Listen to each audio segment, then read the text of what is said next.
Hi friends, welcome back to Devansh Nanda vlogs. So ఈరోజు vlog ఏంటి అంటే ఐస్ క్రీమ్ అయితే ప్రిపేర్ చేస్తున్నాను. సో ఎలా వస్తుంది ఏంటో అనుకున్నాను, కానీ చాలా పర్ఫెక్ట్గా అయితే వచ్చిందనమాట. సో ఫస్ట్ అయితే ఒక గిన్నెని వాష్ చేసేసుకొని పొయ్యి మీద పెట్టేసుకోండి. మందంగా ఉన్న గిన్నె అయితే చాలా బాగుంటుంది. సో ఒక కప్పు పాలు పోసుకుని అరకప్పు మిల్క్ పౌడర్ అయితే వేసాను.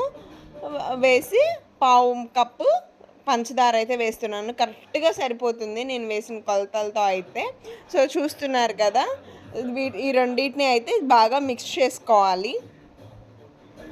చూసారు కదా, బాగా మిక్స్ చేసేసుకుని స్టవ్ అయితే ఆన్ చేసేసుకోవాలి. స్టవ్ అనేది ఎప్పుడు సిమ్లో ఉంచండి. ఇప్పుడు వన్ టేబుల్ స్పూను కార్న్ఫ్లవర్ పిండి వేసి దాంట్లో 2 టేబుల్ స్పూన్స్ పాలు అయితే పోసుకోండి. పర్ఫెక్ట్గా వస్తుంది. చక్కగా ఉండలు లేకుండా అయితే మిక్స్ చేసేసుకోండి. కొద్దిగా పాలు అనేది చిక్కబడిన తర్వాత ఈ పాలు అనేది సిమ్లో పెట్టేసి స్టవ్ సిమ్లో పెట్టి ఇవైతే కలుపుకోవాలి. చూడండి, చక్కగా కలుపుకోవాలన్నమాట. ఉండలు ఏమీ లేకుండా కలుపుకుంటూనే ఉండాలి. పొయ్యి అనేది సిమ్లో ఉండాలన్నమాట, ఎందుకంటే కార్న్ఫ్లోర్కి వచ్చేస్తుంది కదా. సో అందుకని అనమాట, చూస్తూ ఉండండి, చాలా బాగుంటుంది. సిమ్లో పెట్టుకుని కరెక్ట్గా కొద్దిగా లిక్విడ్ ఫామ్ అయిన తర్వాత అనేది బాటిల్లోకి చేంజ్ చేసుకోవాలి. ఇప్పుడు చూసారు కదా, నా దగ్గర వెనిలా ఎసెన్స్ ఉంది. కొద్దిగా ఫ్లేవర్ కోసం అని చెప్పి వెనిలా ఎసెన్స్ అయితే వేస్తున్నాను నేను.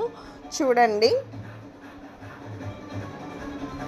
చక్కగా అలా తిప్పుతూనే ఉండాలి, అప్పుడే పర్ఫెక్ట్గా వస్తుంది. అడుగంటకుండా చాలా బాగుంటుంది. అడుగంటిందంటే స్మెల్ అనేది చేంజ్ అయిపోతుంది అండ్ టేస్ట్ కూడా చేంజ్ అయిపోతుంది. సో అందుకనే కలుపుకుంటూనే ఉండాలి, సిమ్లో ఉండాలి ఎప్పుడు కూడా. మనం దాని దగ్గర ఉండి కుక్ చేసుకుంటే చాలా ఎమ్మి ఐస్ క్రీమ్ అయితే మనకు వచ్చేస్తుంది అనమాట.